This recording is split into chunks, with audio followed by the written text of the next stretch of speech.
everyone, welcome to my YouTube channel Education Point Coaching Classes. Myself Shashi, I am going to explain you worksheet 11, class 9 and subject science. The topic is pressure. ये new topic आ गया आपका. Next हम 2-3 worksheet motion का किए थे. अब हम start करेंगे ये नया topic pressure. This topic is not new for you. हमने प्रेशर वर्ड जिसको हम दबाव बोलते हैं we have use so many times और अपने डेली लाइफ में हमने उसको महसूस भी किया है प्रेशर को. तो यहाँ एक एक्टिविटी टाइप्स वो बताया गया है कि टेक अ बॉल पेन. एक बॉल पेन होता है ना जिसको हम टिक टॉप बॉल पेन, उसको हाथ पे लीजिए. Now press the tip and with the hand. Does it hurt? आप क्या करिए, जो बॉल पेन का लिखने वाला हिस्सा होता है इसको टिप एंड बोलते हैं, जिससे हम लिखते हैं, जहाँ रिफिल होता है, उसको जब आप उसको प्रेस करोगे अपने हैंड के ऊपर, फिंगर के ऊपर, तो आप हर्ट होगे, आपको दुखेगा. ऑफ कोर्स अब हमें दुखेगा, दर्द होगा जब हम टिप पेन से हर्ट करेंगे. अब क्या करो, now you press the other hand. अब आप अपने उल्टा कर लो पेन को और जो पीछे का हिस्सा है उससे अपने फिंगर पे प्रेस करो. क्या होगा? हर्ट होगा. उतना अमाउंट ऑफ फोर्स नहीं, आपको ऐसा कोई हर्ट नहीं हुआ, दर्द महसूस नहीं हुआ. एंड द सेम अमाउंट उतने ही फोर्स से अगर आप दबाओगे जिससे आपने पहले किया था, तो आप what do you think that what will happen? आप हर्ट नहीं होगी, कुछ भी हल्का सा एक प्रेशर महसूस होगा और कुछ नहीं. ऐसा क्यों हुआ? उतने ही प्रेशर पे, उतने ही फोर्स पर, जब तुमने फोर्स से डॉट पेन के आगे वाले हिस्से से अगर आपने जब फोर्स दबाया तो क्या हुआ? आपके फिंगर हर्ट हुआ. जबकि जब पीछे वाले हिस्से को दबाया तो हर्ट नहीं हुआ. ऐसा क्यों? इसके पीछे एक आता है, you know that on application of force some change might occur. जब हम किसी भी चीज़ पे फोर्स लगाते हैं तो क्या होता है? कुछ चेंज होता है ना. क्या चेंज होगा? अगर किसी चीज़ पे हम फोर्स लगाएंगे तो क्या होगा? या तो उसका शेप चेंज हो जाएगा, जैसे दबाव पड़ेगा तो उसका शेप चेंज हो सकता है, या उसका साइज़ चेंज हो जाएगा, या उसका मोशन. रुकी हुई चीज़ को आप फोर्स लगा दो तो क्या हो जाएगा? वो मूव करने लगेगा. तो मतलब वो या तो रुकी हुई या मूव करती हुई चीज़ पे फोर्स लगा दो तो क्या हो जाएगा? वो रुक जाएगा.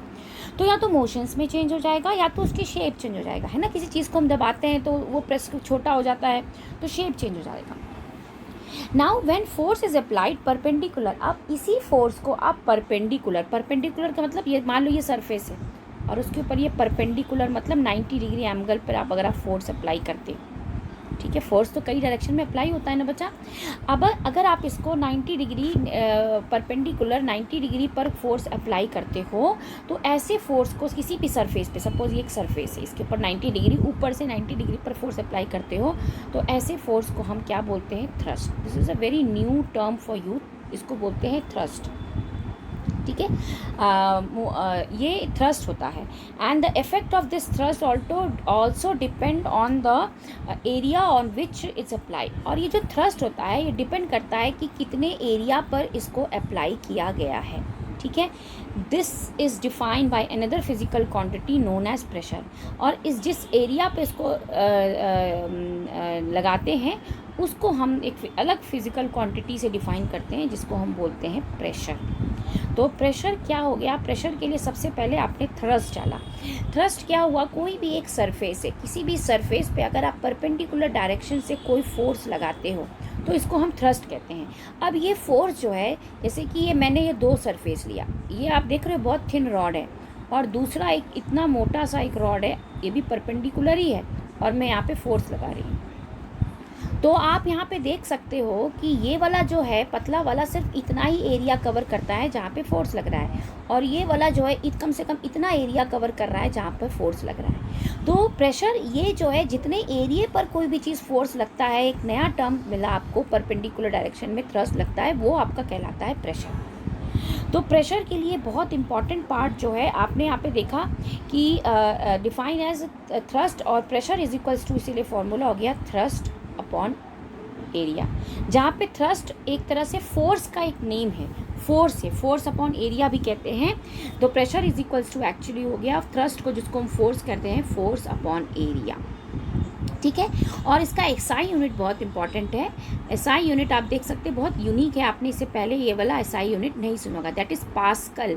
इसका क्यों पास्कल है, क्योंकि प्रेशर को जो साइंटिस्ट ने डिफाइन किया था वो उन साइंटिस्ट का नाम पास्कल था।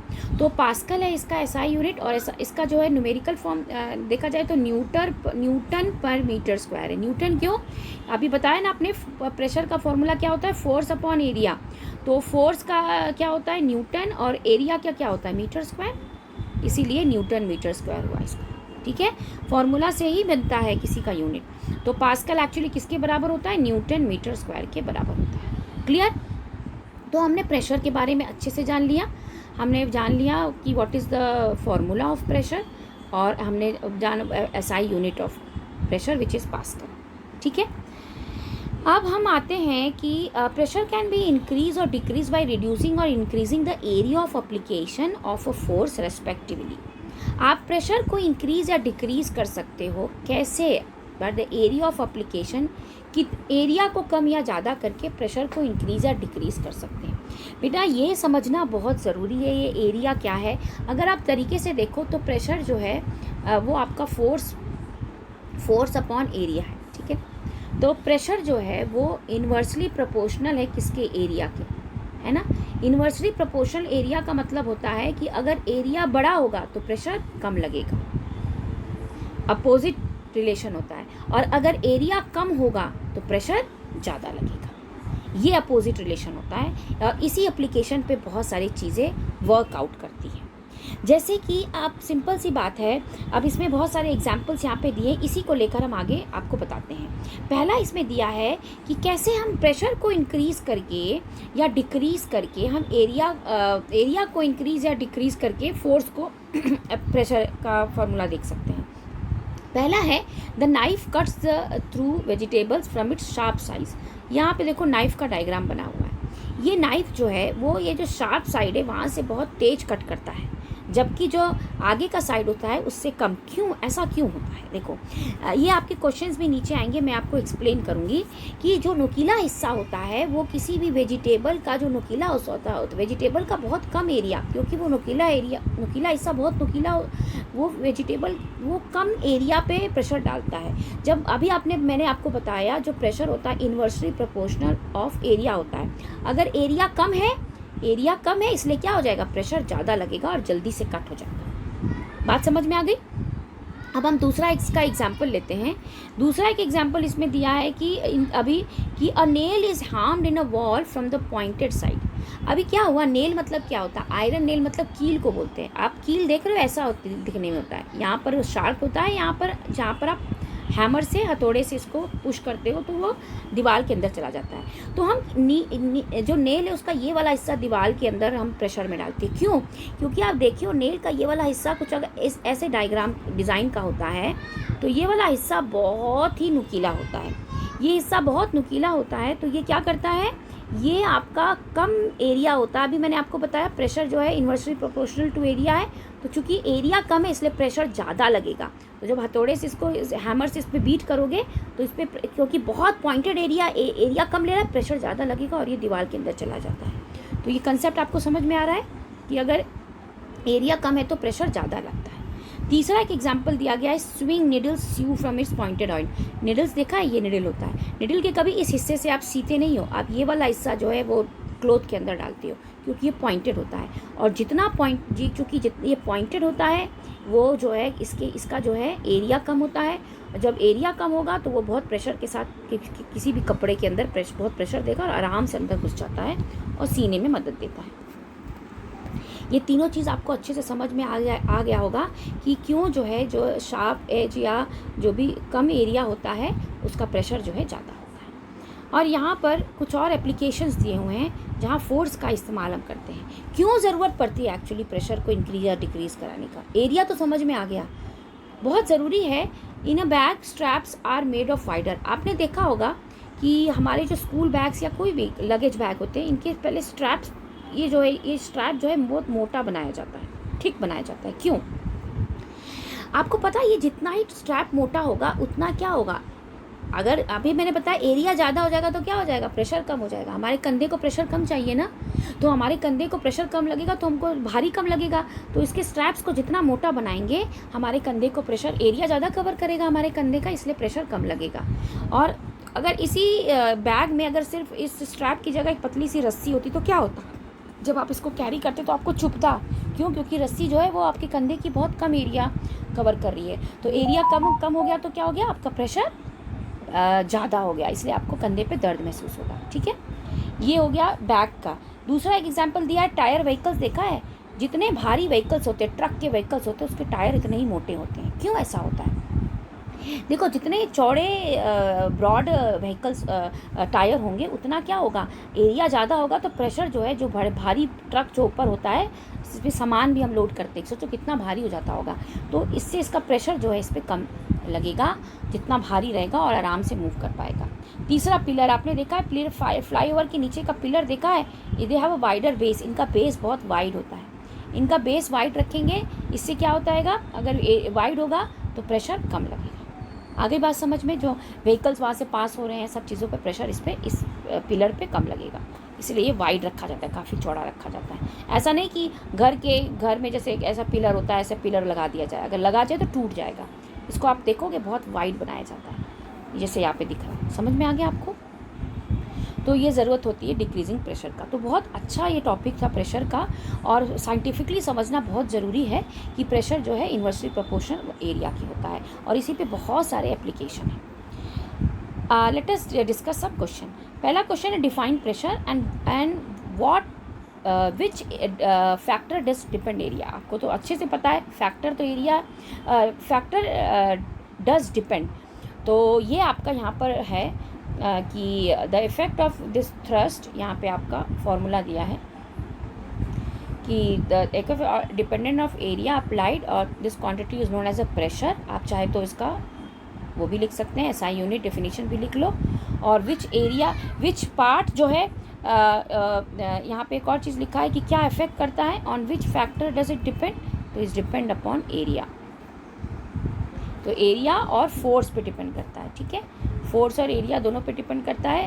एरिया के इन्वर्सली प्रोपोर्शन होता है, फोर्स के डायरेक्टली प्रोपोर्शन होता है। Now what, give second question, give reason for the following. The tyres of a vehicle are broad. ये जो टायर ऑफ व्हीकल ब्रॉड होता है, अभी मैंने एक्सप्लेन किया, अभी मैं आपको बताती हूँ कि कैसे इसको लिखोगे।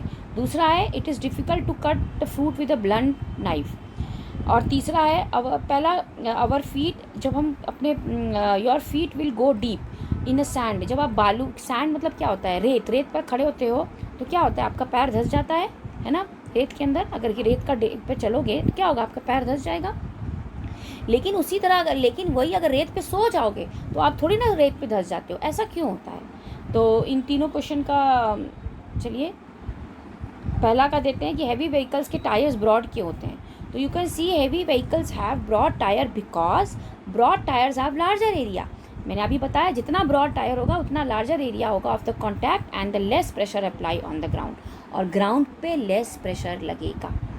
ठीक है, तो ये हमारे पहले क्वेश्चन का जवाब हो गया कि हैवी व्हीकल्स के टायर ब्रॉड क्यों होते हैं। अब आया आपका दूसरा क्वेश्चन। दूसरा क्वेश्चन था कि शार्प नाइफ जो है, शार्प नाइफ जो होता है, ब्लंट मतलब जो कि तेज़ धार वाला नहीं होता है, उससे ज़्यादा अच्छे से कट करता है शार्प नाइफ। क्यों? It is knife because it has a more area compare to the sharp knife. जो ब्लंट नाइफ होता है उसके पास ज़्यादा एरिया है शार्प नाइफ के मुकाबले, which means that the pressure exert by the blunt knife is less than that of a sharp knife. ठीक है, एक्सप्लेन किया था। सो दिस इज व्हाट, जितना कम एरिया होगा प्रेशर उतना ज़्यादा होगा। So this is of answer of your question number 2, in fact 3 I guess. Now next question था आपका इसमें कि वही वाला कि हम सैंड के अंदर जब हम खड़े होते हैं तो हम अंदर धंस जाता है हमारा फीट, जबकि हम सो जाते हैं तो नहीं। तो मैंने अभी आपको बताया कि आपको पता है एज प्रेशर जो होता है फोर्स अपॉन एरिया होता है, और मैंने आपको बताया प्रेशर जो है इन्वर्सली प्रोपोर्शनल टू एरिया होता है। तो इफ़ वी स्टैंड, हम जब खड़े होते हैं तो वी अप्लाई मोर प्रेशर।